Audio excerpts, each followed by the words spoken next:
ఓం సమర్థ సద్గురు సాయినాథ్ మహారాజ్కి జై. ఓం సాయిరామ్. మన బాబా కుటుంబ సభ్యులందరికీ నమస్తే అండి. మీ అందరిపైన షిరిడి సాయినాథన్ ఆశీస్సులు ఉండాలని, మీరు ఎప్పుడూ క్షేమంగా ఉండాలని మనస్ఫూర్తిగా కోరుకుంటున్నాను. మీకు ఎటువంటి కష్టాలు సమస్యలు ఉన్నా సరే ఒక్కసారి గురువుగారిని కాంటాక్ట్ అవ్వండి. అమ్మోరు తల్లి జ్యోతిష్యాలయం, వశీకరణ స్పెషలిస్ట్ గురువుగారు సుబ్రహ్మణ్యం రాజు గారు. ఫోన్ నెంబర్ వచ్చేసి 9110577660. మీ సమస్య ఏదైనా సరే, ప్రేమ, పెళ్లి, భార్యాభర్తల సమస్యలు, స్త్రీ మరియు పురుషుల వశీకరణ చేయబడును. చెడు గ్రహ ప్రయోగాలకు నివారణ చేయబడును. మీ యొక్క ఎటువంటి సమస్యకైనా సరే ఫోన్ ద్వారానే 24 గంటల్లో పరిష్కారం చూపిస్తారండి. మీరు నమ్మకంతో ఒక్కసారి కాల్ చేయండి. నమ్మితే కనుక అంతా మంచి జరుగుతుందండి. ఇంక ఈరోజు వీడియోలోకి వెళ్ళిపోదాము. బాబాగారు సందేశం అండి. మన బాబాగారు ఏమంటున్నారంటే, తల్లి, రేపు గురువారం రోజున నువ్వు ఎంతో కాలంగా ఎదురు చూస్తున్న శుభవార్త వినబోతున్నావు తల్లి. ఆ శుభవార్త వినగానే నీ మనసుకి ఎంతో సంతోషం కలుగుతుందమ్మా. నా మీద నమ్మకంతో ఒక నెంబర్ గల యంత్రాన్ని తాకు తల్లి అని అయితే మన బాబాగారు మన అందరి కోసం చాలా అంటే చాలా చక్కటి సందేశం తీసుకొచ్చారండి. మరి మన బాబాగారు ఇలా ఎందుకు చెబుతున్నారో ఆయన మాటల్లోనే తెలుసుకుందాము. చిన్న రిక్వెస్ట్ ఫ్రెండ్స్, మన వీడియోస్కి అయితే ఒక చిన్న లైక్ ఇవ్వండి. ముందుగా అయితే ఫస్ట్ నెంబర్ ఉన్న యంత్రాన్ని తాకిన వారి గురించి అయితే మన బాబాగారు ఇలా అంటున్నారండి. తల్లి, నువ్వు ఇప్పటి వరకు పడిన కష్టాలన్నీ కూడా ముగియబోతున్నాయమ్మా. గురువారం కదండి. గురువారం రోజున మీరు పడుతున్న కష్టాలన్నిటికీ కూడా ముగింపు అయితే ఇవ్వబోతున్నారండి. మీరు ఏదైతే కష్టపడుతున్నారో, ఏదైతే సమస్య అనుభవిస్తున్నారో అది కేవలం మీ కర్మఫలం వల్ల అనుభవిస్తున్నారు తల్లి. నుండి విముక్తి కలగబోతుందమ్మా. కానీ ఈ కష్టాల వలన నువ్వు ఎంత క్షోభ అనుభవిస్తున్నావో నాకు తెలుసు తల్లి. ఈ క్షణము కూడా నా పాదాల దగ్గర కూర్చుని నా బాధ నీకు కనిపించటం లేదా అని కన్నీరు పెట్టుకుంటూ ఎంతో దీనంగా నువ్వు నన్ను అడుగుతున్నప్పుడు నా మనసు ఎంతో కలత చెందుతుందమ్మా. నువ్వు పడే బాధ అంతా కూడా నేను చూస్తున్నాను. నీ కష్టాలు తీరే రోజు వచ్చేసిందమ్మా. ఇంతలా కష్టపడుతున్నాను, నా కష్టాలు తీరే రోజు రాదా బాబా అని ఎంతగానో అడుగుతున్నావు కదమ్మా. నువ్వు అడిగేది నేను వింటూనే ఉన్నానమ్మా. ఖచ్చితంగా నువ్వు పడుతున్న కష్టం తొలగిపోతుందమ్మా. నీకు ఈ కష్టం రావటం వలన నీలో ఉన్న ఆత్మస్థైర్యాన్ని, ఆత్మధైర్యాన్ని రోజు రోజుకి తగ్గించుకుంటున్నావు తల్లి. ప్రతి క్షణమూ కూడా క్షోభని అనుభవిస్తూ నీ మనోధైర్యాన్ని కోల్పోతున్నావమ్మా. నువ్వు ప్రతి క్షణమూ కూడా నీ కష్టం తీరటం లేదు అని కన్నీరు పెట్టుకుని కూర్చోవద్దు తల్లి. నీ కర్మఫలంగా నువ్వు అనుభవిస్తున్న కష్టం ఇది నీ పరీక్షాకాలం తల్లి.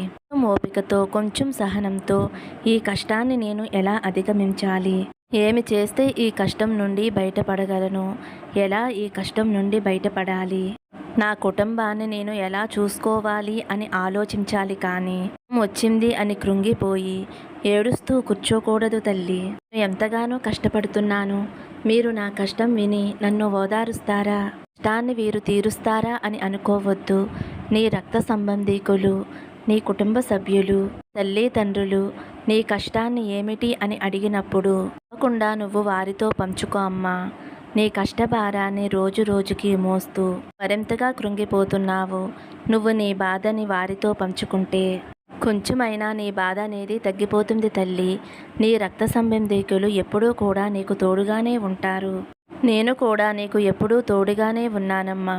నువ్వు నాకు చెప్పుకుంటున్నావు, నువ్వు అంటున్న ప్రతి మాట నేను వింటున్నాను.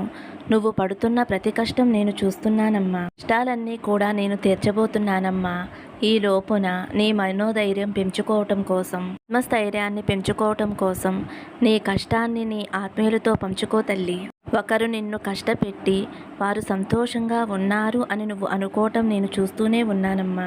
ఎప్పుడైతే నీ కన్నీరు నేల మీద పడుతుందో ఆ క్షణమే వారికి కష్టాలు మొదలవుతాయి తల్లి. నిన్ను బాధ పెట్టి వారేమీ సుఖపడరు. ఈ కలికాలంలో వారు చేసిన కర్మకి వారు ఫలితం అనుభవించాలి తల్లి. నేను ముందుగానే రాసిపెట్టి ఉంచానమ్మా. నువ్వు దేనికి కూడా దిగులు పడవద్దు తల్లి.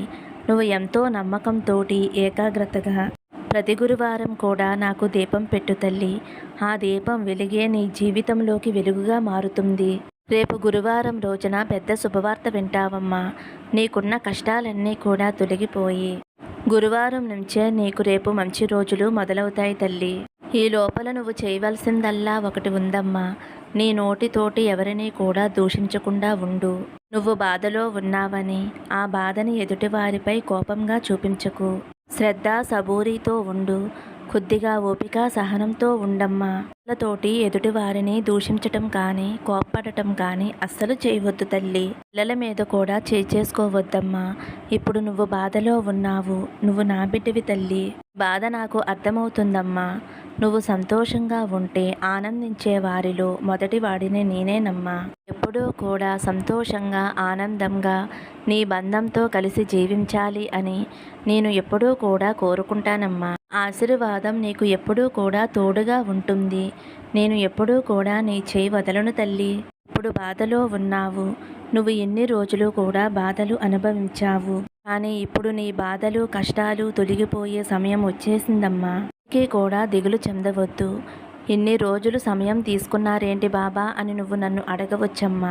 ఇదంతా కూడా పూర్వజన్మలో నీకు తెలిసి తెలియక చేసిన పనుల వల్ల ఇదంతా కూడా అనుభవించవలసి వచ్చింది తల్లి. ఇది కేవలం నీకు పరీక్షాకాలం మాత్రమే. ఈ పరీక్షాకాలం దాటుకుని మనోనిబ్బరంతో ఆత్మస్థైర్యంతో సంతోషంగా నువ్వు ముందు అడుగు వేసినప్పుడే జీవితాన్ని ఆనందంగా జీవించగలుగుతావు తల్లి. బాధలు వచ్చాయని కష్టాలు వచ్చాయని ఏడుస్తూ కూర్చుంటే కష్టాలు బాధలు మన నుండి ఎలా పోతాయి తల్లి? కష్టాలు ఎలా పోతాయి? నేను ఏమి చేస్తే ఈ కష్టాల నుండి విముక్తి కలుగుతుంది అని ఆలోచించాలి తప్ప కూర్చుంటే ఈ కష్టం నీ నుండి దూరంగా పోతుందా చెప్పు తల్లి. నీ మనసుని క్షోభ పెట్టుకోవటం వలన నువ్వు అనారోగ్యానికి గురవుతున్నావమ్మా. నువ్వు అనారోగ్యానికి గురవితే నీ కుటుంబం అంతా కూడా అల్లాడిపోతుందమ్మా. నువ్వు బాధపడటమే కాకుండా నీ భర్తని, నీ పిల్లల్ని, నీ అత్తమామలని, నీ తల్లిదండ్రులు అందరూ కూడా బాధపడుతున్నారమ్మా. కష్టం ఉంది కాదు అనను, కానీ కష్టంలో కూడా మనోనిబ్బరంగా ఉండటం నేర్చుకోవాలి తల్లి. నువ్వు నాతో చెప్పుకో తల్లి, బాబా ఈ కష్టాల నుంచి ఎలా అధిగమించాలి అని. నేనే నీకు మార్గం చూపిస్తానమ్మా. నీ కష్టాలు తొలగించేందుకే ఈరోజు నీకు ఈ సందేశం అందిస్తున్నాను. తప్పకుండా గురువారం రోజున నువ్వు మంచి శుభవార్త వింటావు తల్లి. ఆనందంగా నవ్వుతూ ఉండు. కష్టాలు ఎప్పుడూ కూడా శాశ్వతం కాదు తల్లి. లోకంలో ప్రతి జీవికి కూడా కష్టాలు ఉంటాయి. ఎందుకు బాబా నన్ను బాధ పెట్టిన వారు సంతోషంగానే ఉన్నారు కదా అని అడుగుతున్నావు కదమ్మా. ప్రతి వారికి కూడా వాళ్ళకి ఉండే కష్టం వారికి ఉంటుంది. ప్రతి జీవి కూడా వారి కర్మను అనుభవిస్తూ కష్టాలను అనుభవిస్తూ ఉంటారు. ఎవరికీ కష్టం లేదు అని నువ్వు ఎలా అనుకుంటున్నావు తల్లి? ఉండే కష్టం వారికి ఉంది. కానీ ఒకటి గుర్తుపెట్టుకో తల్లి, నువ్వు బాధ పెట్టిన వారి మాత్రం తగిన కష్టం తగిన శిక్ష వారు అనుభవించబోతున్నారమ్మా. మంచి రోజులు రాబోతున్నాయమ్మా. కేవలం నువ్వు ఎవరిని దూషించకుండా ఎవరిని బాధ పెట్టకుండా ఉండు తల్లి. నీకు శ్రీరామ రక్ష. శ్రద్ధ సబూరితో ఉండు తల్లి అని అయితే మన బాబా గారు 1వ నెంబర్ తాకిన వారి గురించి అయితే ఇలా చెబుతున్నారండి. ఇప్పుడు 2వ నెంబరు తాకిన నా బిడ్డ ఎవరైతే ఉన్నారో, నీ ఇంట్లో ఆదాయ మార్గాలు పెరగబోతున్నాయి. నీకు రాబోయే అదృష్టాన్ని కాలదన్నుకోకు. చెప్పేది ఆనందంగా వినమ్మా బిడ్డ. నువ్వు జీవితంలో సంపాదించిన డబ్బులు నీకు వచ్చిన దానిలో ఇతరులకి కొంచెం సహాయం చేస్తూ నీ కుటుంబంతో సంతోషంగా ఉండమ్మా. నీ దగ్గరికి డబ్బు రాగానే నిన్ను వదిలి వెళ్ళిపోయిన వారందరూ నిన్ను వెతుక్కుంటూ వస్తారు తల్లి. నాకంటూ ఎవరూ లేరు. నా సంపాదన తగ్గిన తర్వాత అందరూ నన్ను వదిలి వెళ్ళిపోయారు అని బాధపడుతున్నావు కదమ్మా. బాధపడవద్దు తల్లి. కాలం నేరం మారుతూ ఉంటుంది. నువ్వు పడిన కష్టం అంతా కూడా తొలగిపోయే కాలం వచ్చేసిందమ్మా. కాబట్టి ఇప్పుడు నువ్వు కష్టపడుతున్నావు కదమ్మా. ఈ కష్టమంతా తొలగిపోయి మంచి కాలం వస్తుంది అని గుర్తుంచుకో తల్లి. నీ వాళ్ళు నీకు కావాలనిపించి నువ్వు వెళ్ళినా వాళ్ళు కావాలని నిన్ను దూరం పెట్టారు. అలాంటి అవమానాలు నీకు ఎదురయ్యాయి. నువ్వు ఎదురు చూసే ప్రతి ఒక్కటి కూడా నీకు అందిస్తానమ్మా. మనసారా నీకు అన్నిటినీ చేయటానికి నేను తయారుగా ఉన్నానమ్మా. కానీ అందుకోవటానికి నువ్వు తయారుగా ఉన్నావమ్మా. నేను ఎప్పుడూ కూడా నీకు తోడుగా ఉన్నాను తల్లి. నా మీద నమ్మకంతో నీ బాబా తండ్రి చెప్పేది విను తల్లి. నీ కోరికలు కలలు అన్నీ నెరవేరుస్తాను. అందుకు నీకు కావలసింది కొంచెం ఓపిక తల్లి. చూస్తూ ఉండు తల్లి. నువ్వు ఊహించిన విధంగా నీకు మంచి బహుమతిని అందిస్తాను. నా మీద నమ్మకంతోటి నా దగ్గరికి వచ్చిన వారిని ఒట్టి చేతులతో పంపించిన రోజే లేదు తల్లి. నువ్వు మంచి దారిలో నడిపిస్తాను తల్లి. నా దగ్గర ఎలాంటి దాపరికం లేకుండా అన్ని విషయాలు కూడా నాతో చెప్పు. నీ దగ్గర ఎలాంటి విషయాలు కూడా ఉంచుకోవద్దు. మంచి గుణంతో నిజాయితీగా ఉంటావమ్మా. ఆ మంచి గుణమే ఈరోజు నీ దగ్గరికి నన్ను వచ్చేలా చేసింది. కష్టాలన్నీ కూడా పొడి చేసి ఊదేస్తానమ్మా. నువ్వు దేని గురించి ఆలోచించకుండా నా ఆలయానికి వచ్చి నన్ను దర్శించుకో తల్లి. నీ చేతులు నిండుగా నా ఆశీర్వాదం నీకు నింపుతాను తల్లి. నీ కోరికలన్నీ కూడా నెరవేర్చి నిన్ను సంతోషపెడతాను. నేను ఉండగా నిన్ను దిగులుపరుస్తానా చెప్పు తల్లి. నీకోసమే కదమ్మా నీ ఇల్లు వెతుక్కుంటూ వచ్చాను. ఇంక ఎప్పుడూ కూడా నిన్ను వదిలి వెళ్ళను తల్లి. నా బిడ్డవైన నీ ముఖం వాడిపోవటం చూసి నీకు ఆరుదలు చెప్పటానికే వచ్చాను తల్లి. ఇప్పుడు గందరగోళ పరిస్థితిలో ఉన్నావమ్మా. 2 నిమిషాలు నువ్వు అధికంగా చూడు తల్లి. సకల కష్టాలు దుఃఖాలు అన్నిటికీ కూడా ఒక ముగింపు వస్తుందమ్మా. నవగ్రహాల వల్ల నీ జాతకంలో ఏదైనా దోషముంటే ఆ అన్ని దోషాలు కూడా నేను తొలగిస్తాను తల్లి. ఆ దోషాలు తొలగిపోవటానికి ఒకే ఒక్క పరిష్కారం సాయి నామం. నా నామం జపిస్తూ ఉండు తల్లి. ఇలా చేయటం వలన అన్ని దోషాలు తొలగిస్తాను తల్లి. గ్రహ బాధలు చెడు దోషాలు వేటి వల్లైతే నీకు బాధ కలుగుతుందో వాటన్నిటినీ కూడా నీ నుండి తొలగిస్తానమ్మా. నన్ను దేవుడుగా అని అనుకోకుండా నా తండ్రి బాబా అని అనుకో తల్లి. తండ్రిగా నిన్ను కాపాడుకునే బాధ్యత నా మీద ఉంది. నువ్వు ఎప్పుడూ కూడా నీ తెలివితేటల్ని పెంచుకుంటూ ఉండు. నువ్వు చేసేదాన్ని బట్టి వినేదాన్ని బట్టి నీ తెలివిని మెరుగుపరుచుకో. మనసులో ఏదో అనుకుని ఏదో అనుకుంటూ ఆలోచిస్తూ ఉండవద్దు తల్లి. నువ్వు బలంగా నా బాబా ఉన్నారు అని నమ్ము. మనసుని కష్టపెట్టుకుంటే ఏమొస్తుంది చెప్పు తల్లి. నీ మనసులో ఎలాంటి ఆలోచనలు వస్తున్నాయి అని వాటిని అర్థం చేసుకుని దూరంగా ఉంచు తల్లి. నీకు అన్ని అవకాశాలను ఇస్తాను. ఆ అవకాశాలను వినియోగించుకుని మంచి ఎత్తుకు ఎదుగు తల్లి.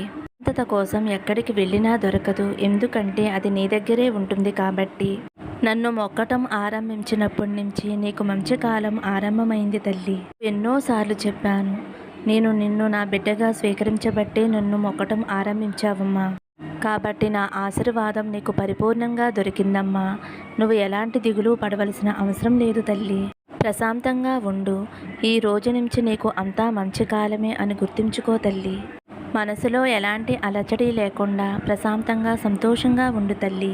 నీ బాబా తండ్రి నీకు తోడుగా ఉండగా భయమెందుకమ్మా. ఆనందంగా జీవించు. సర్వే జన సుఖినో భవంతు. సమస్తం సద్గురు సాయినాథార్పణమస్తు. శుభం భవతు. జై సాయిరామ్.